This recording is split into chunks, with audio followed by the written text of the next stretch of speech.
Andrew Yang's popularity is clearly on the rise, but I'm not going to lie to you. His odds for 2020 are long. Still struggling to show up at 1% in the polls, he faces a steep uphill battle. He is competing with a large field of experienced politicians, one that is currently dominated by Bernie Sanders, probably the most influential progressive in the country, with decades of experience and a powerful movement behind him.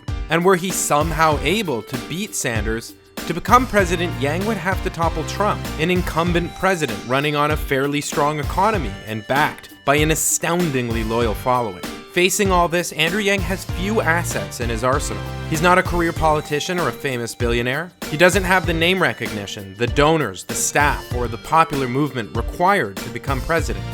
At least not yet. What he does have is an idea. One that's so interesting, it's gotten him far more attention than a fringe candidate is likely to expect. One that has gotten him enough supporters that he will likely make it past the DNC threshold necessary to appear in the Democratic primary debates. Yeah, and I'm going to be on the debate stage in June and July. The DNC has already reached out to my team. But these are just early steps. Andrew Yang hopes that his idea will be enough to make him the next president of the United States. Can he do it?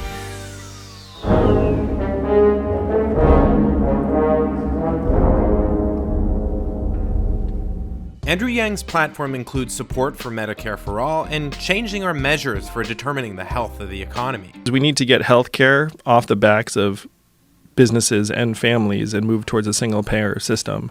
Medicare for all. We have a series of bad numbers, and I referred to GDP as one. I'm going to update the numbers so they actually make sense to the American people. Yes.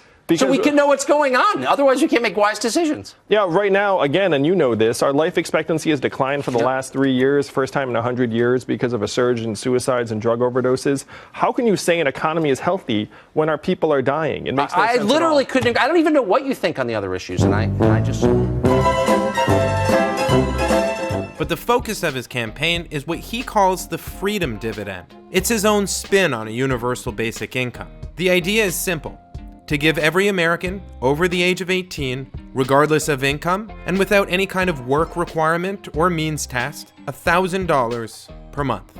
Anyone can opt into the program. The only exception being that those who are currently on welfare programs, food stamps, or disability would have to choose to lose their enrollment in those programs or have the costs of those benefits deducted from the $1,000 they would otherwise receive. The idea of UBI may seem simple, but it's seductively positioned to maximize appeal across the political spectrum. The left can easily support the idea as a simple method to directly alleviate poverty. The fact that it is given to everyone means that the program will be resilient and that it will not stigmatize the poor.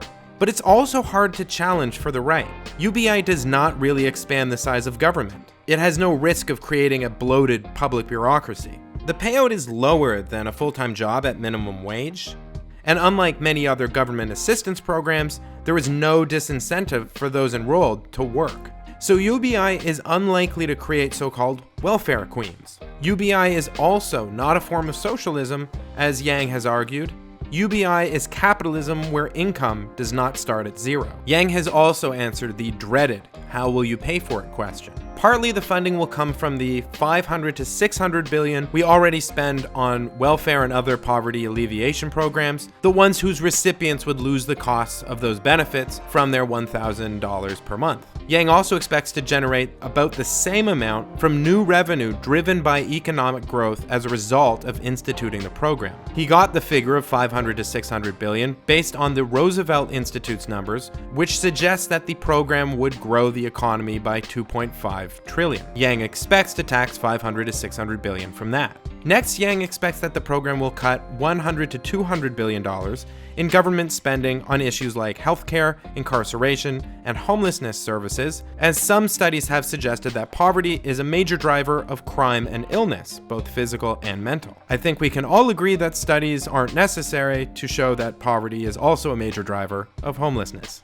Finally, and most significantly, Yang expects to collect around $800 billion from a value-added tax, a form of corporate tax that is particularly difficult for large businesses to avoid paying. The tax is specifically aimed at corporations like Amazon, one that frequently avoids paying taxes but is expected to be a major beneficiary of automation, which many, including Yang, consider to be a key reason why a UBI is necessary. According to Yang's website, Andrew Yang wants universal basic income because we are experiencing the greatest technological shift the world has ever seen. By 2015, automation had already destroyed 4 million manufacturing jobs, and the smartest people in the world now predict that a third of all working Americans will lose their job to automation in the next 12 years. Our current policies are not equipped to handle this crisis. Even our most forward-thinking politicians are unprepared. As technology improves, workers will be able to stop doing the most dangerous, repetitive, and boring jobs. This should excite us. But if Americans have no source of income, no ability to pay for groceries, buy homes,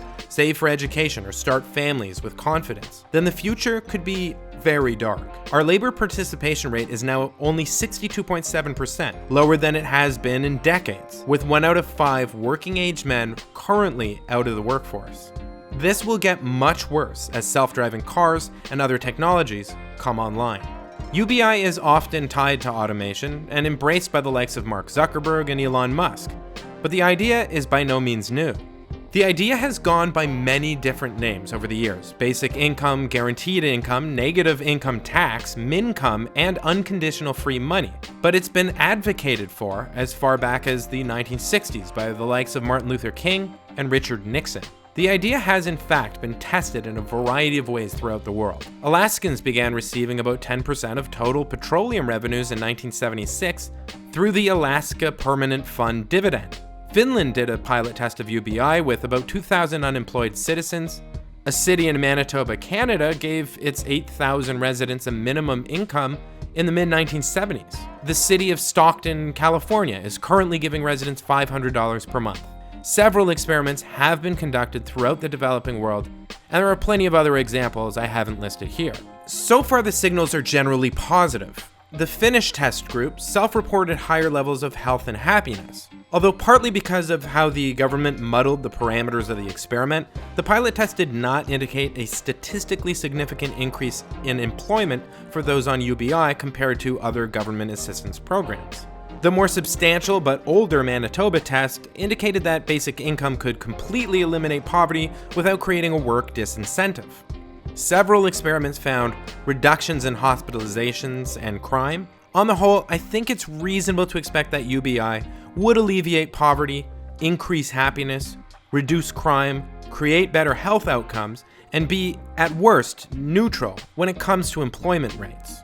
Still, none of the experiments I have mentioned have been sufficient to establish specific, definitive expectations of how a basic income would impact the US economy. Compared to a program like single-payer healthcare, UBI is still relatively untested throughout the world.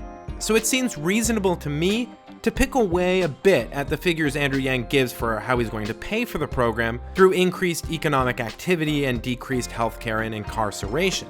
His numbers are fairly precise, and he supports them with just one evaluation, the Roosevelt Institute's projections. UBI could end up underperforming when it comes to these general economic changes. At the same time, it could exceed all expectations. We just don't know. The one thing that I think requires no grand economic evaluation or pilot tests to conclude is that Andrew Yang's freedom dividend would reduce inequality, as its design directly redistributes money from the wealthiest corporations through a value-added tax and puts that money into the pockets of everyday Americans. That, in and of itself, may be enough to convince millions of Americans to support the program. The idea, in fact, has been polled somewhat with the American people.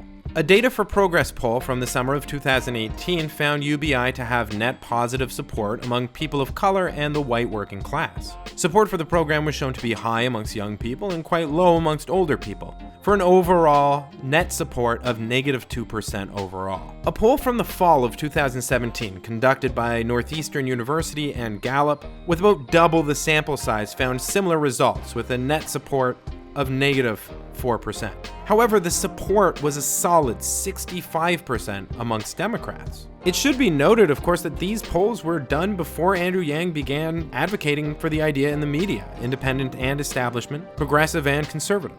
The reason why Donald Trump's our president today is that we automated away 4 million manufacturing jobs. But now with Amazon sucking up $20 billion of commerce every year, 30% of Main Street stores are closing. People legitimately talk about retraining coal miners to be software engineers. Stuff that on the face of it makes no sense. My question is, do we have to sit passively back and let this happen to the country? Well, that's why I'm running for president, Tucker. Under my plan, every American adult between 18 and 64 will receive $1,000 a month. $1,000 is a sweet spot because it's high enough to be very, very impactful for American households and families, but it's not so high that it will push people out of the labor market. I don't know how much that, I can't do the math, but that's trillions of dollars, isn't it? You have an agenda specifically for black people? Well, a lot of it overlaps with my overall agenda, because I think that the freedom dividend and universal health care would go a long way. If his appearances have been effective, it's quite likely support for UBI has gained some traction. If it's an idea that you would like to support, however, it may seem hopeless, since the ascendancy of Yang to the White House remains an improbability, at least when it comes to 2020. That said, electing a President Yang is not the only way to move towards UBI. If enough Americans support his campaign, and Yang gains a serious voice in the Democratic primaries, his central policy will no doubt become a significant point of discussions. Americans would have a chance to consider the proposal seriously, and likely be polled on the subject again and again. Should this new polling indicate growing majority approval, major candidates may be moved to adopt it into their platforms. Think about the impact Bernie Sanders had on the 2016 Democratic platform, despite losing the primary. The truth is, I'm sure Yang would love to be president, but he stated that he would consider it a victory just to get the idea in front of the American people. To accomplish his real objective, making UBI a mainstream idea, Yang only really needs to get other candidates to adopt the idea into their platforms. When it comes to this, far more modest goal, Yang supporters are not likely to have a hopeless answer to this question.